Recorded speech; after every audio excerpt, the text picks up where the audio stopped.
le livre du prophète Ézéchiel, chapitre 37, verset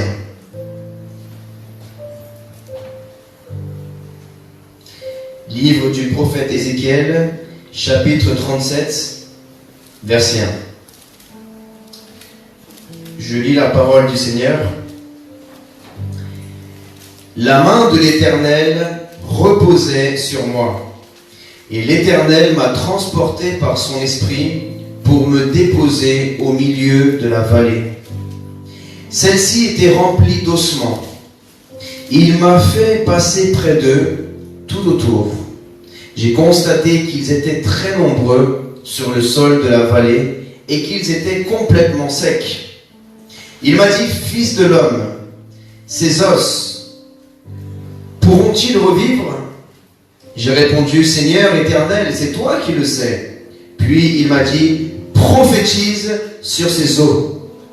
Tu leur annonceras, ossements desséchés, écoutez la parole de l'Éternel. Voici ce que dit le Seigneur l'Éternel à ces os. Je vais faire entrer un esprit en vous et vous vivrez. Je vous donnerai des nerfs. Je ferai pousser sur vous de la chair. Je vous recouvrirai de peau. Je mettrai un esprit en vous et vous vivrez. Vous reconnaîtrez alors que je suis l'Éternel. J'ai prophétisé conformément à l'ordre que j'avais reçu. Alors que je prophétisais, il y a eu un bruit. Un mouvement s'est produit et les os se sont rapprochés les uns des autres. J'ai regardé et j'ai vu qu'il leur apparaissait des nerfs. La chair a commencé à pousser et la peau les a recouverts en dernier. Mais il n'y a pas d'esprit en eux. Il m'a dit, il n'y avait pas d'esprit en eux. Point. Il m'a dit, prophétise à l'intention de l'esprit. Prophétise, fils de l'homme. Tu annonceras à l'esprit, voici ce que dit le Seigneur.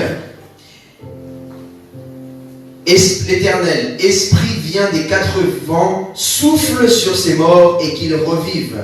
J'ai prophétisé conformément à l'ordre qu'il m'avait donné. Alors l'esprit est entré en eux et ils ont repris vie. Puis ils se sont tenus sur leurs pieds. C'était une armée nombreuse, très nombreuse. Il m'a dit, fils de l'homme, ces ossements, c'est toute la communauté d'Israël. Ils affirment, nos os sont desséchés. Notre espérance est détruite. Nous sommes anéantis. C'est pourquoi prophétise. Tu leur annonceras, voici ce que dit le Seigneur, l'Éternel. Je vais ouvrir vos tombes et je vous en ferai sortir, vous qui êtes mon peuple. Et je vous ramènerai sur le territoire d'Israël. Vous reconnaîtrez que je suis l'Éternel lorsque j'ouvrirai vos tombes et vous en ferai sortir, vous qui êtes mon peuple. Je mettrai mon esprit en vous, vous vivrez et je vous donnerai du repos sur votre territoire. Vous reconnaîtrez alors que moi, l'Éternel, j'ai parlé et agi, déclare l'Éternel. Amen. Amen. Acclamons la parole du Seigneur. Alléluia. Vous pouvez vous asseoir, frères et sœurs. Salut ton frère, ta sœur, ton voisin, ta voisine de loin. Voilà. Distance, geste barrière, voilà. Distance sanitaire. Mais le beau sourire. Alléluia. Alors, là, nous sommes partis plus de 2000 ans en arrière et quelques siècles en arrière, à l'époque du prophète Ézéchiel. Ézéchiel était un homme comme toi et moi, fait de nature pécheresse, un homme qui avait reçu l'appel du Seigneur. Il était du peuple d'Israël et Dieu l'avait appelé et lui avait répondu à l'appel du Seigneur.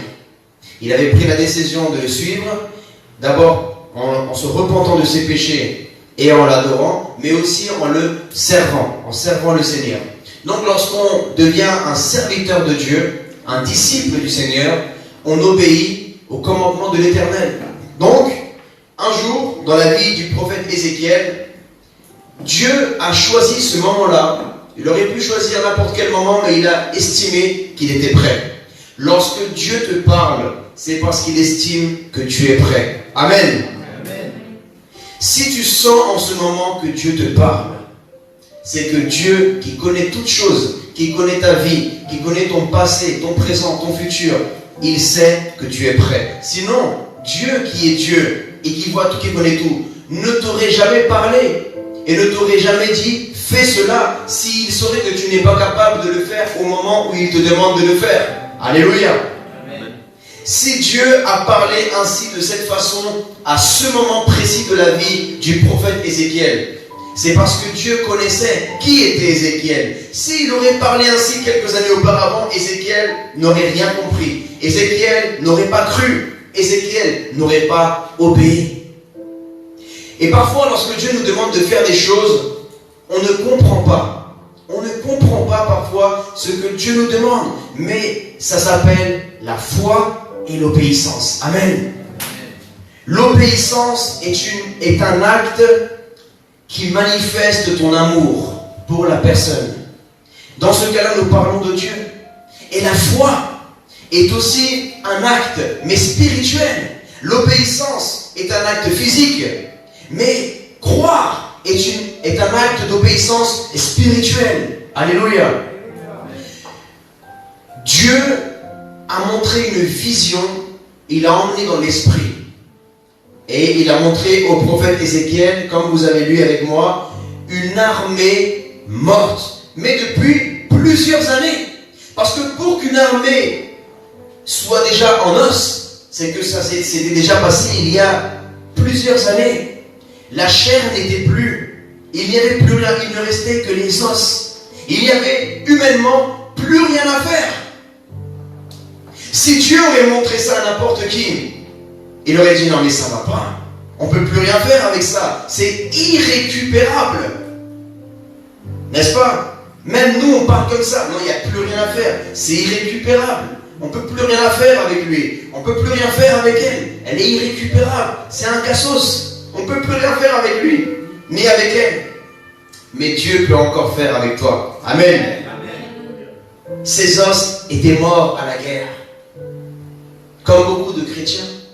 Rappelez-vous, là nous parlons du peuple d'Israël. On n'est pas en train de parler d'une armée de Philistins.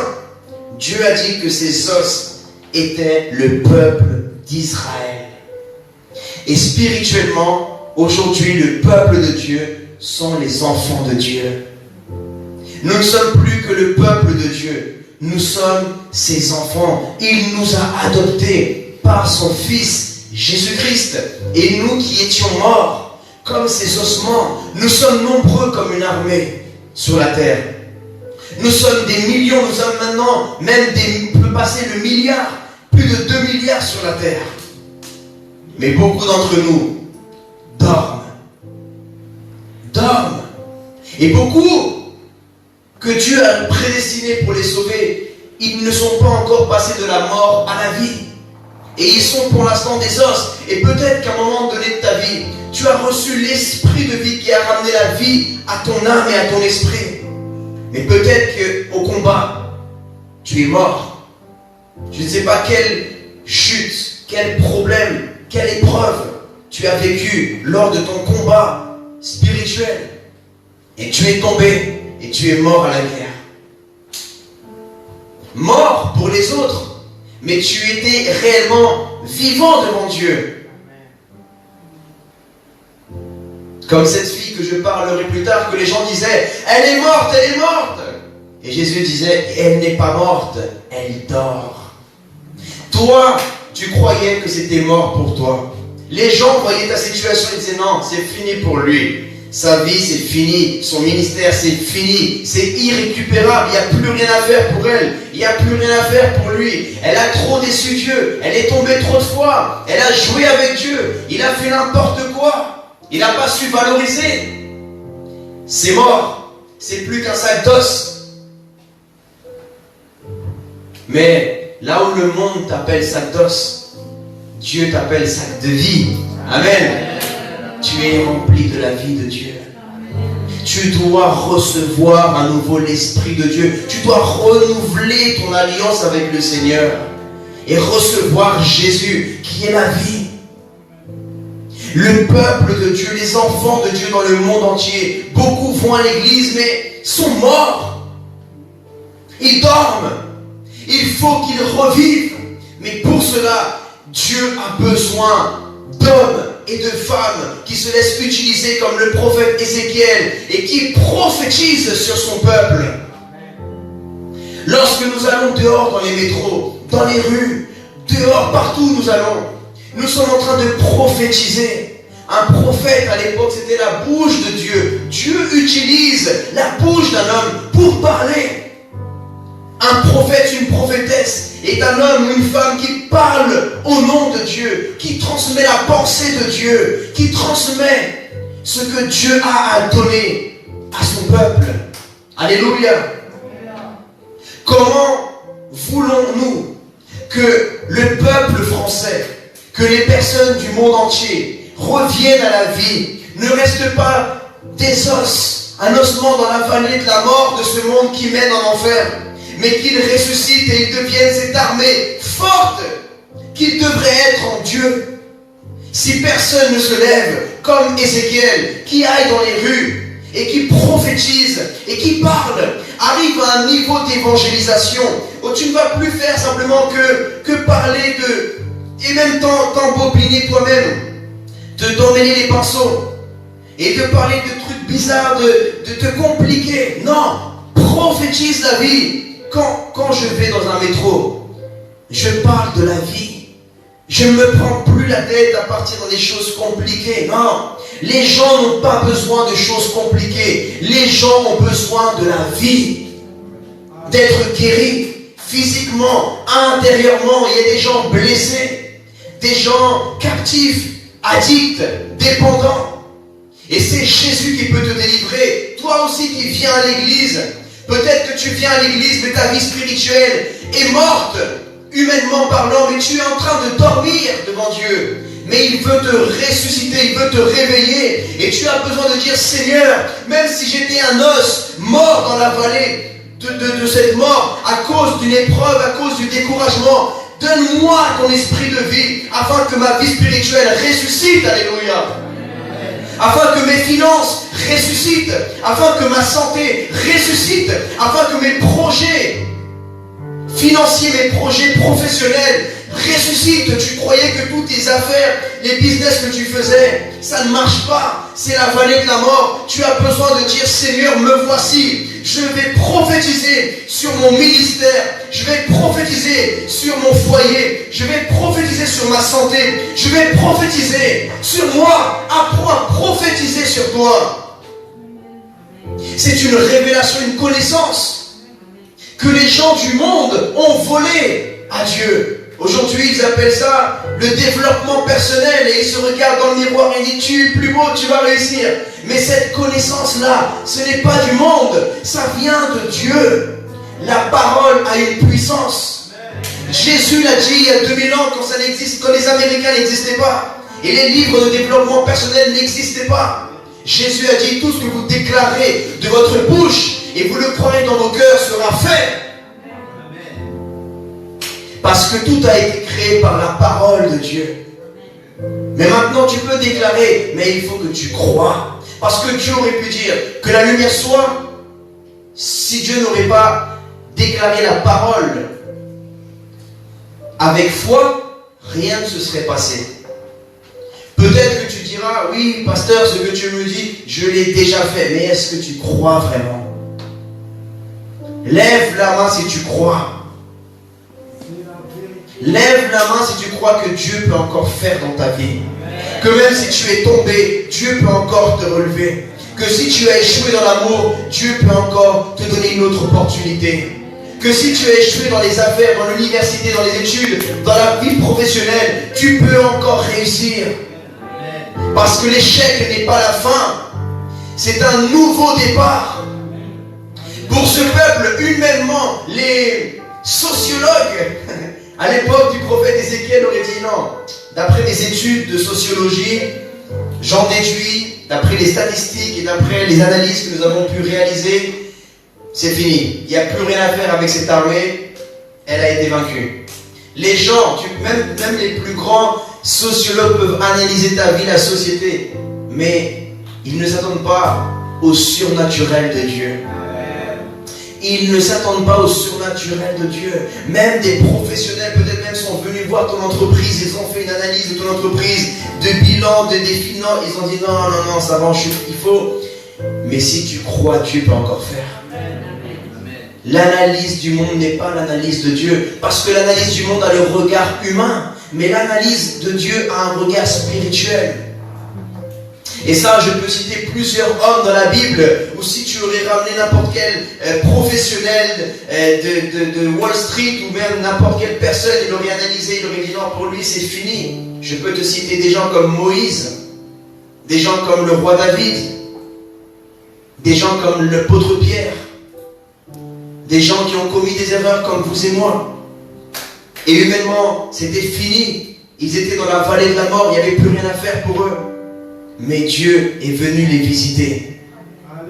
Et ils ont dit oui, lorsque Dieu les a visités. Je t'en supplie, mon frère, ma soeur, si Dieu te visite aujourd'hui, ne dis pas non à la visitation de Dieu. Parce que celui qui te visite, s'il te visite, c'est parce qu'il veut rester. Il veut passer du temps avec toi. Et parfois, nous-mêmes, Dieu vient nous visiter et nous disons non, je suis occupé parce que je vais déjà partir visiter quelqu'un d'autre. Alors toi, tu veux que la personne que tu vas visiter, tu veux qu'elle te reçoive. Mais toi, que Dieu vient te visiter, toi, tu ne reçois pas Dieu. Tu es toujours occupé. Imagine, toi, tu vas voir quelqu'un et il te dit non, j'ai pas le temps pour toi, je suis occupé. Et ok, la première fois, ça va. Après, à chaque fois. Et toi, cette personne, tu l'aimes. Tu l'aimes. Et à chaque fois, tu vas, tu feras. Et tu vois que la personne, elle passe du temps avec plein de personnes, mais pour toi, elle n'a jamais le temps. Et tu dis, waouh, mais je ne compte pas pour cette personne. Moi, l'amour, il n'est pas réciproque parce que moi, je l'aime. Je veux passer du temps avec la personne. Je veux parler avec la personne. Mais la personne ne me donne pas de temps. Quand je le visite, elle ne me valorise pas. Et c'est exactement ce que toi et moi nous faisons avec le Saint-Esprit de Dieu. Dieu veut vivre en toi. Dieu veut vivre en toi. Il veut devenir ton meilleur ami, ton partenaire. Il veut t'aider à monter ton entreprise. Il veut t'aider dans tes études, dans tes idées, dans ton business, dans ton ministère. C'est ton meilleur conseiller. C'est ton associé. C'est Dieu. C'est Jésus, ton meilleur ami. Même avant ta femme, même avant ton mari, même avant ton meilleur ami humain, si tu es célibataire, ou ta meilleure amie, c'est le Saint-Esprit que tu dois consulter pour prendre toute décision. Alléluia. Imaginez-vous des os, mais là on parle d'une armée entière. Peut-être que tu diras, oui, Dieu peut faire une exception avec une personne, mais pas avec 10, pas avec 100, pas avec 1000, pas avec toute la France, le pays incrédule. Et regardez ce que Dieu est en train de faire en France. Des gens de différentes origines, différents âges, différents passés. Et nous sommes tous assis à la table de Jésus. Alléluia. Il n'y a que Jésus qui peut faire ça. Et c'est quoi qui a ramené la vie? Parce qu'il y avait tout. Regardez, allons encore à la parole de Dieu, au texte que je viens de lire. Et analysons ensemble ce texte. Il dit, la main de l'Éternel reposa sur moi. Déjà, nous voyons quelque chose de spirituel, de surnaturel. Aujourd'hui, la main de l'Éternel vient reposer sur toi. Est-ce que tu le crois? Est-ce que tu le crois? Si Dieu aujourd'hui, à travers cette prédication, il est en train de te parler et de te dire, aujourd'hui je vais poser ma main sur toi. Ça veut dire que si la main de Dieu est déjà sur toi, même si le diable veut poser sa main sur toi, Dieu dit arrête, ma main est déjà sur lui. Amen.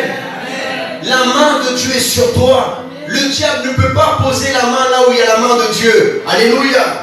Si Dieu a posé sa main sur tes finances, sur ta vie spirituelle, sur ta santé, sur tes projets professionnels, la main du diable n'a aucune autorité, n'a aucun droit. Mais ça, tu dois le déclarer. Tu dois déclarer que tu as l'autorité de Dieu en toi. et tu dois dire, Satan, n'essaye même pas de poser ta main sur moi, parce que Dieu a déjà posé sa main sur moi, et je lui donne l'autorisation au nom de Jésus. Amen. La main de Dieu est dans ma vie, il est sur moi, et je suis dans la main de Dieu. L'Éternel m'a transporté par son esprit. Tu dois aujourd'hui cesser de résister à Dieu. Laisse que Dieu te transporte. Parfois, Dieu veut te transporter à un autre niveau spirituel ou à un autre niveau de connaissance biblique.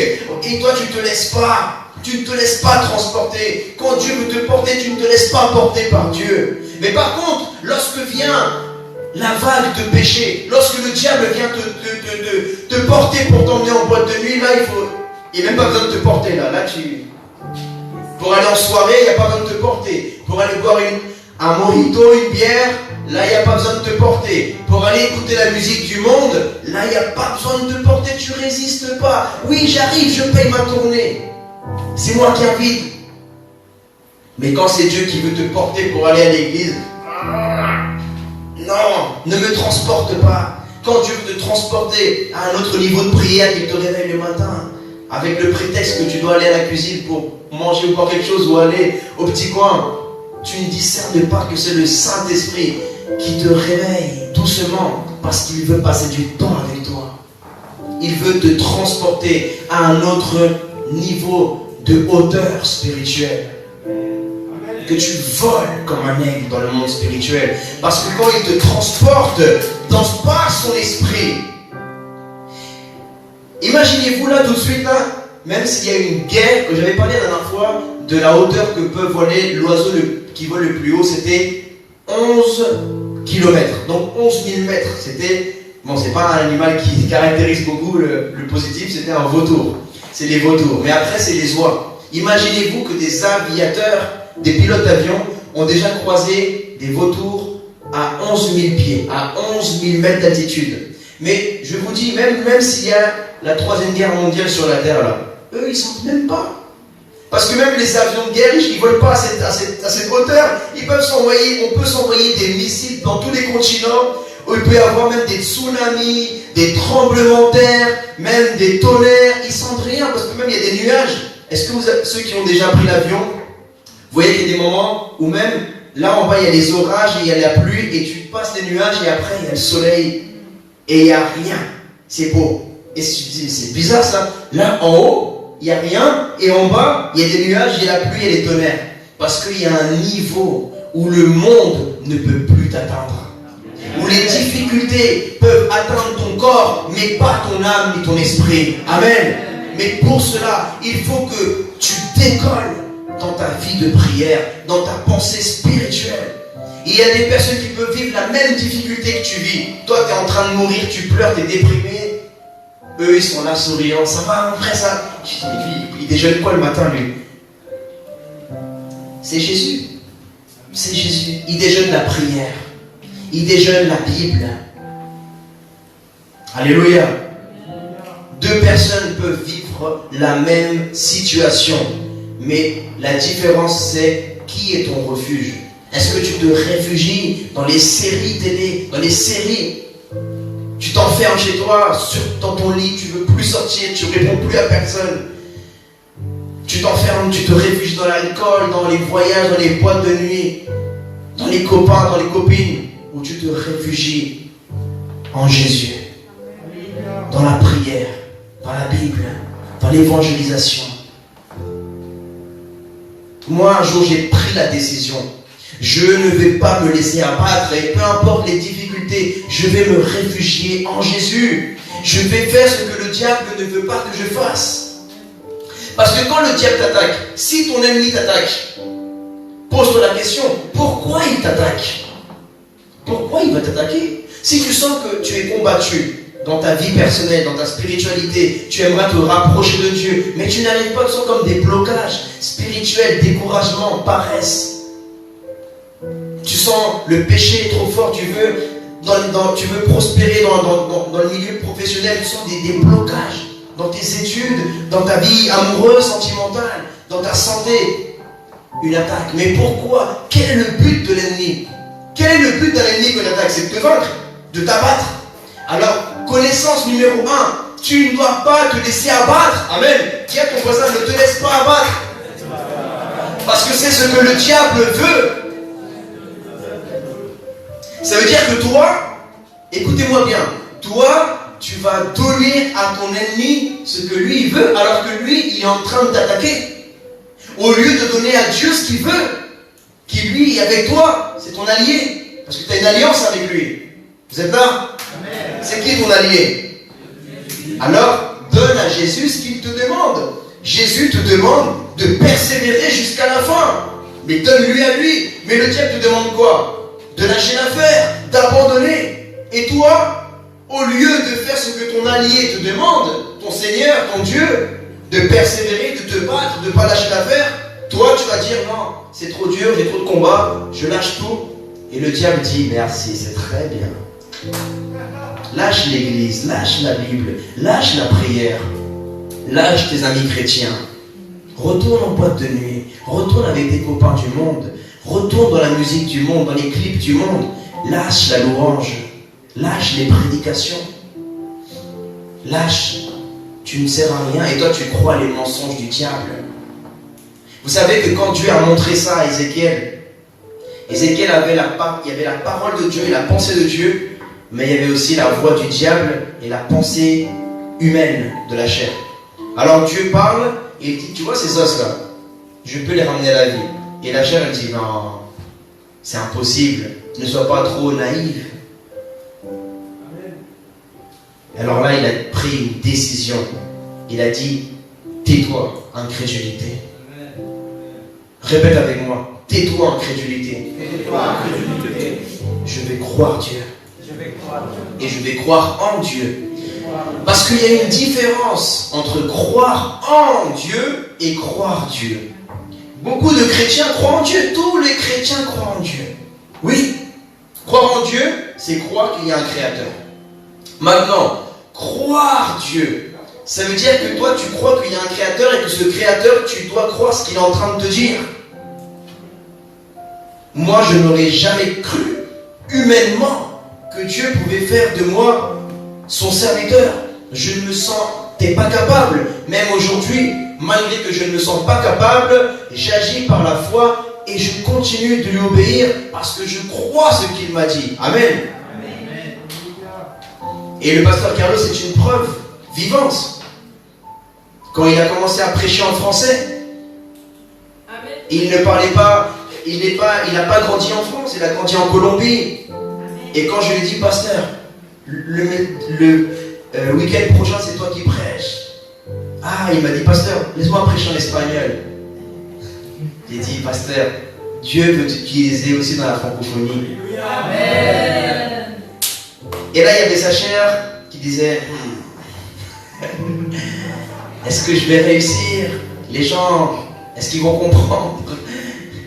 Est-ce qu'ils vont... Comment ils vont réagir? Il y a le jugement, le regard des autres. Et toi, dans ta vie, peut-être qu'à ce moment-là, tu veux prendre une décision, tu veux te rapprocher de Dieu, mais tu dis, qu'est-ce qu'elles vont penser mes copines?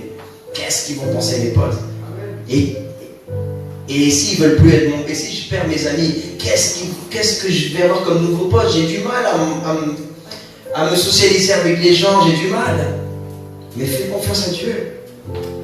Si c'est qu'une histoire de potes ou de copines. Il y a beaucoup. Dieu connaît toutes choses. Et Dieu a tout déjà prévu pour toi. Amen. Alors, pasteur Carlos a obéi. Et aujourd'hui, il prêche mieux que moi. En français. Il parle ici en français. Il prêche par la foi. Et peu importe dans ta vie ce que Dieu te demande de faire et tu ne te sens pas capable, fais-le quand même. Amen. Fais-le par obéissance. Alors, pour terminer, il a dit qu'il a obéi. Dieu lui a dit, prophétise sur ces hommes. Et il a obéi, prophétise. Donc toi, aujourd'hui, tu vas penser pendant que je te prêche à une situation dans ta vie, des choses dans ta vie, peut-être dans la santé, peut-être dans ta vie sentimentale, peut-être dans ton ministère, dans ta vie spirituelle, peut-être dans ta vie professionnelle, dans tes études.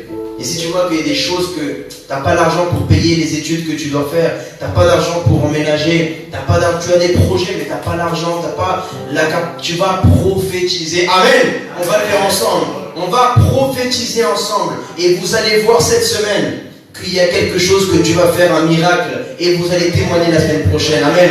Parce que ce n'est pas un homme qui est en train de vous parler. Je parle au nom de l'Éternel. Quand David était devant Goliath, Goliath disait « je vais », il le menaçait, il disait « je ». Mais quand David parlait à Goliath, il n'a pas dit « je vais te tuer », il disait « l'Éternel ». Je viens au nom de l'Éternel. Amen. Toi, tu ne vas pas parler en ton nom à la situation. Tu vas parler au nom au-dessus de tous les noms qui est le nom de Jésus-Christ. Donc cette chose qui te tracasse, qui t'enlève la paix, qui parfois ne te laisse pas dormir. Tu fais des nuits blanches en pensant comment je peux faire pour avoir des nouveaux clients, comment je peux faire pour des nouveaux travaux, des nouvelles études, payer, financer mes études, financer payer mon loyer, comment je peux faire pour aller à l'église maintenant, comment je peux faire pour prier, j'ai pas le temps, ou comment je peux faire si maintenant je veux faire l'œuvre de Dieu, je veux servir, mais je suis toujours paresseux, j'ai la fatigue, j'ai le découragement. Comment? Je vais te dire comment. Commence à prendre position et à prophétiser. Alléluia. Et après, tu vas voir que ta situation spirituelle, tes finances, ta santé, ta vie sentimentale, tous autour de toi. Et bien, il va dire, il a dit quoi? Peu à peu, il a dit, je ferai pousser sur vous de la chair, des nerfs. Et ça, c'était avant, c'est ce que je suis en train de vous dire. Et après, il l'a fait, et il a dit quoi? J'ai prophétisé conformément à l'ordre que j'avais reçu. Vous croyez que là, c'est un conseil que je vous donne? C'est pas un conseil, c'est un ordre de Dieu. Un conseil, tu as le choix entre l'obéir ou le désobéir. Mais là, c'est pas moi qui parle, frères et sœurs. Moi, j'ai rien à gagner dans tout ça. C'est Dieu qui te parle aujourd'hui. Dieu qui veut sauver ton âme. Dieu qui veut te bénir. Dieu qui veut te guérir. Dieu qui veut te délivrer. Dieu qui veut te voir réussir dans la vie. Amen. En toutes choses.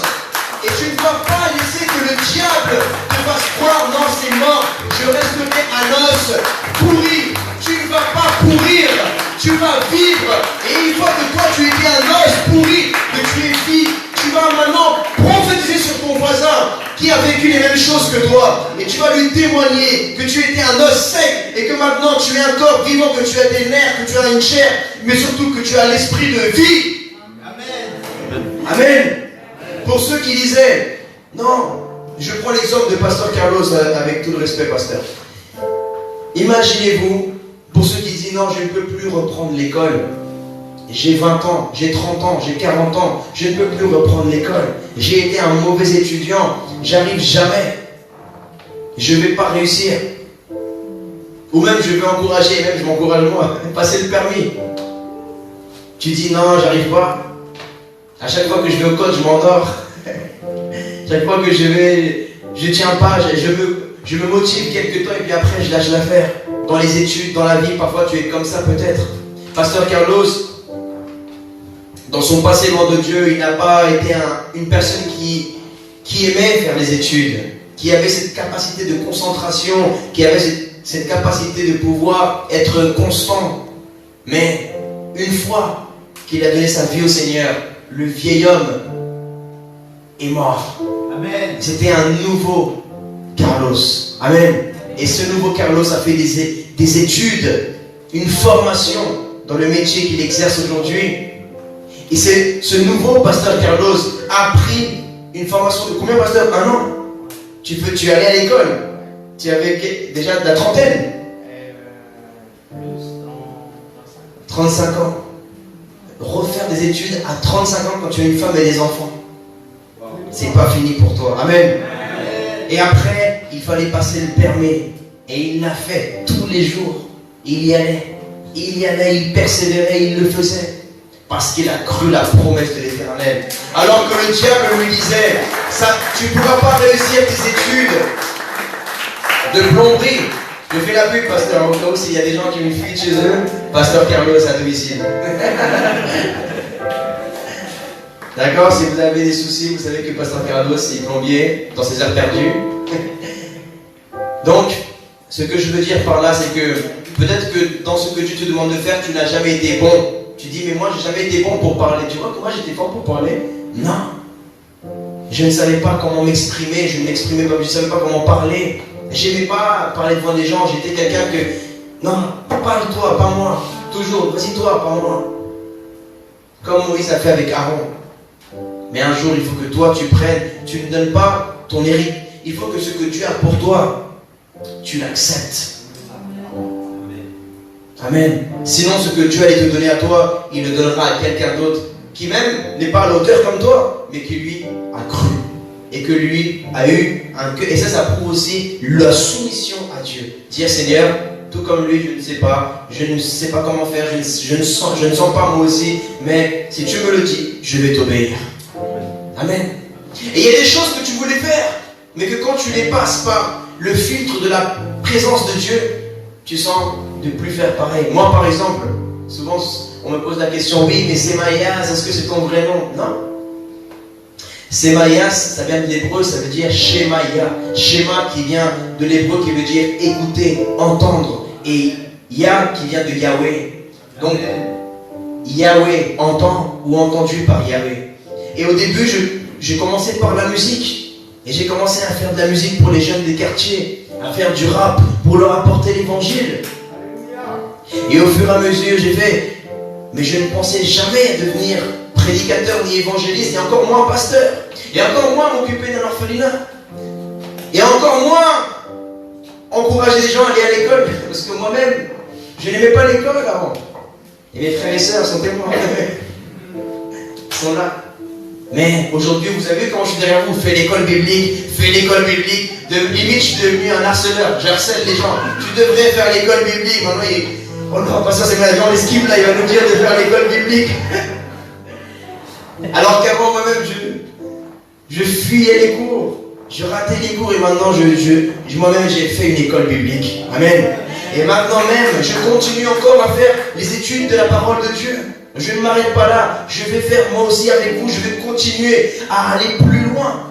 Je connais des serviteurs de Dieu qui sont déjà pasteurs, apôtres, docteurs de la parole, des enseignants, évangélistes, prophètes. Ils ont des grands ministères et ils étudient plus que nous tous réunis. Ils font des doctorats. Ils vont encore plus en profondeur dans les Écritures. Il ne faut jamais s'arrêter. Ne laisse pas ton cerveau s'endormir, ton corps. Fais toujours. Fais, apprends encore. Apprends toute ta vie dans l'apprentissage. Amen. Alléluia. Tout ça pour dire qu'il a eu son permis et qu'il a réussi à avoir son diplôme de plombier. Et à monter son entreprise. Gloire à Dieu. Un jour, le pasteur Carlos vous racontera son témoignage. Parce que là, vous voyez tout. Alléluia. Non, lui, mon frère, ma soeur. Vous l'aurez connu il y a 10 ans en arrière. Vous l'aurez vu de loin. Vous l'aurez fui. Ah, gloire à Dieu, alléluia. Dis gloire à Jésus. Et vous savez peut-être que maintenant dans votre vie, chacun est à un niveau différent. Peut-être que maintenant, il y en a qui ont commencé à retrouver les nerfs. Pas les nerfs, c'est fâché, hein. Les nerfs physiques. Il y en a qui sont à un niveau plus évolué. Parce que chacun a un niveau plus évolué. Certains, dans la santé, ça va, mais ton voisin, peut-être la santé, ça va pas. Certains, dans la vie sentimentale, ça va, mais ton voisin sentimental, il en est encore à la chair, l'autre, il est au nerf, l'autre, il en est à... Là, il a fixé plusieurs étapes. Et selon chacun, vous devez déclarer dans votre situation. Parce que peut-être que l'autre, il va déclarer pour ses finances. Toi, ses finances, peut-être que ça va. L'autre, il va déclarer pour sa vie sentimentale, et toi, peut-être que ça va. L'autre, il va déclarer pour ses études, et toi, tu as fini, tu as tout réussi par la grâce de Dieu. Donc, vous devez examiner votre cœur, votre vie, et là où vous voyez que c'est encore mort, c'est encore dans les autres, vous devez déclarer pour que ça devienne vivant. Amen. Et là, il dit, il me semble au verset, pour essayer conformément à l'ordre que m'avait donné, alors l'Esprit est entré en eux, et ils ont repris vie. La dernière étape, c'est que l'esprit de vie, qui est l'esprit du Père et du Fils, qui est le Saint-Esprit, vienne visiter ta situation. Amen. Amen. Et une fois que la vie est entrée, la mort n'a plus la place. Alléluia. Et après Dieu a parlé à la fin. Et il a dit, je vais ouvrir vos tombes et je vous en ferai sortir, vous qui êtes mon peuple. Et c'est ce qu'il a fait. Il nous a ramenés de la mort à la vie à travers son Fils Jésus-Christ. Nous qui étions dans une tombe. Alors là, c'est la dernière étape, la tombe. Quand il y a la tombe, c'est qu'on dit, il n'y a plus rien à faire. Lazare, même pas il était dans les draps. Lazare, il était déjà dans les draps et déjà ils avaient fermé la pierre.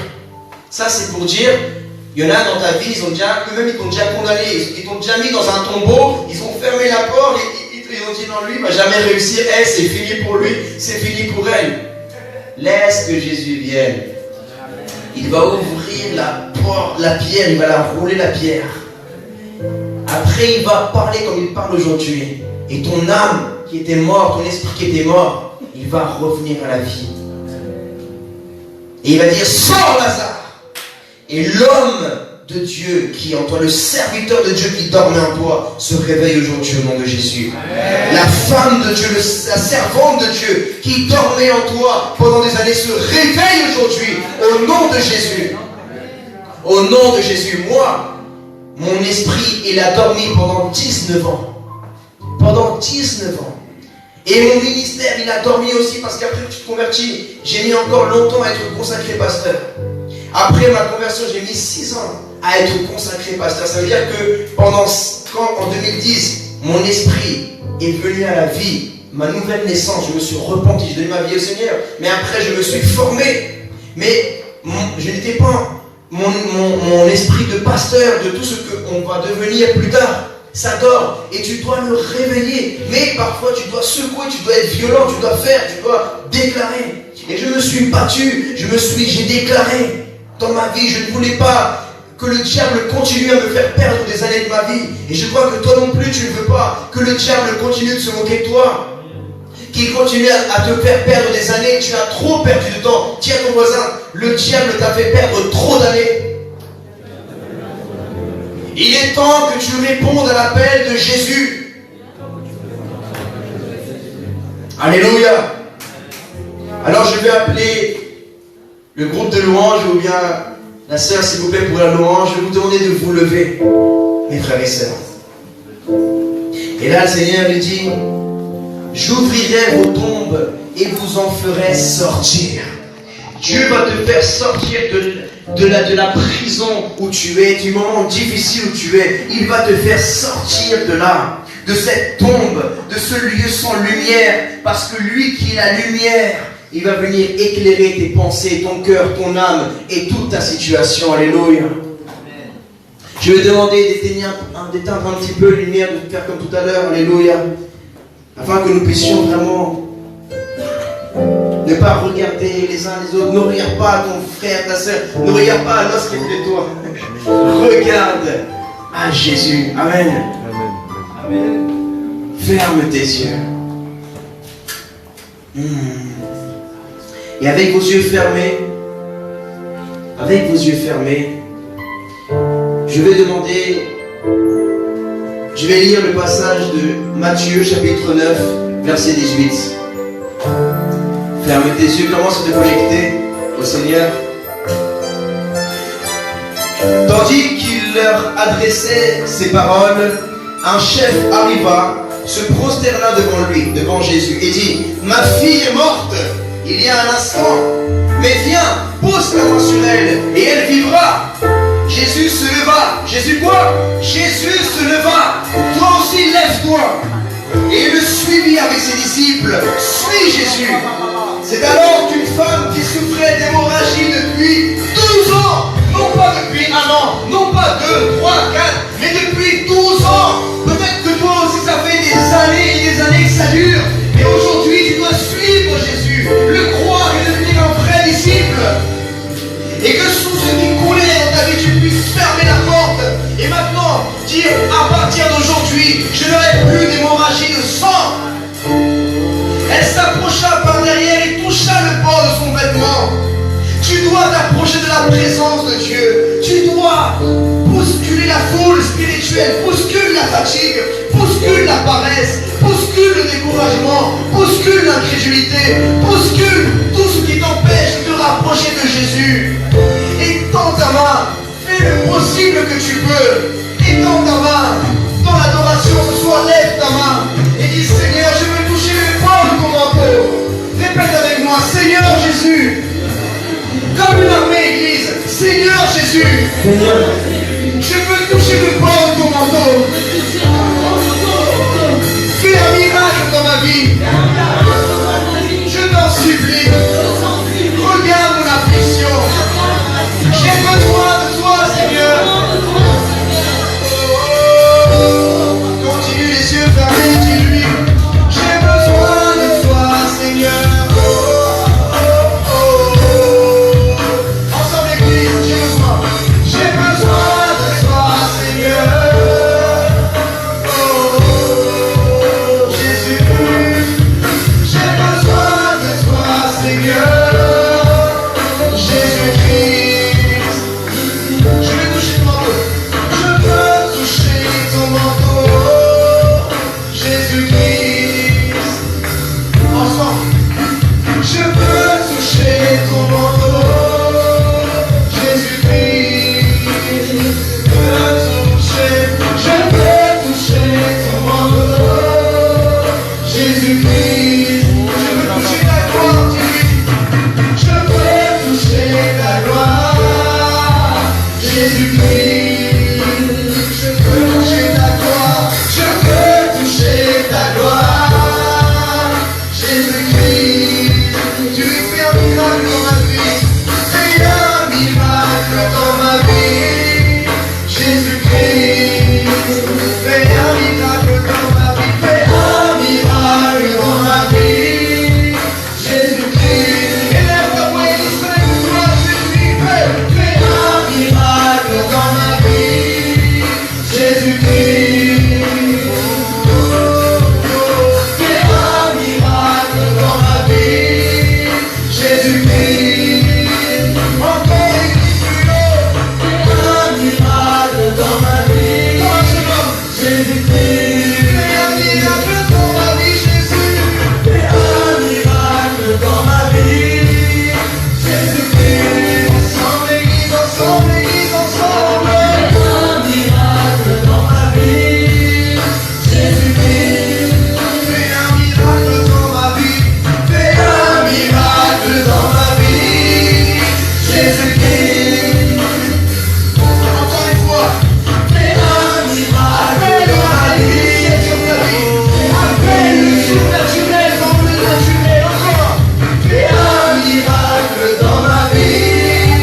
Jésus-Christ, fais un miracle dans ma vie. Jésus-Christ, fais un miracle dans ma vie. Fais un miracle dans ma vie. Jésus-Christ,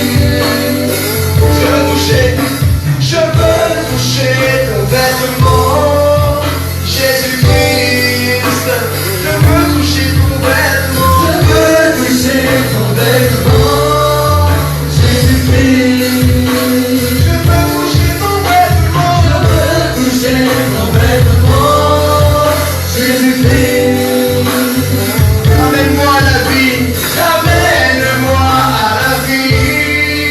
Jésus-Christ, ensemble l'église plus haut, plus haut, plus haut. Ramène-moi à la vie. Jésus-Christ, ramène-moi à la vie. Ramène-moi à la vie. Jésus-Christ, ramène-moi à la vie. Ramène-moi à la vie. Jésus-Christ, ramène-moi à la vie.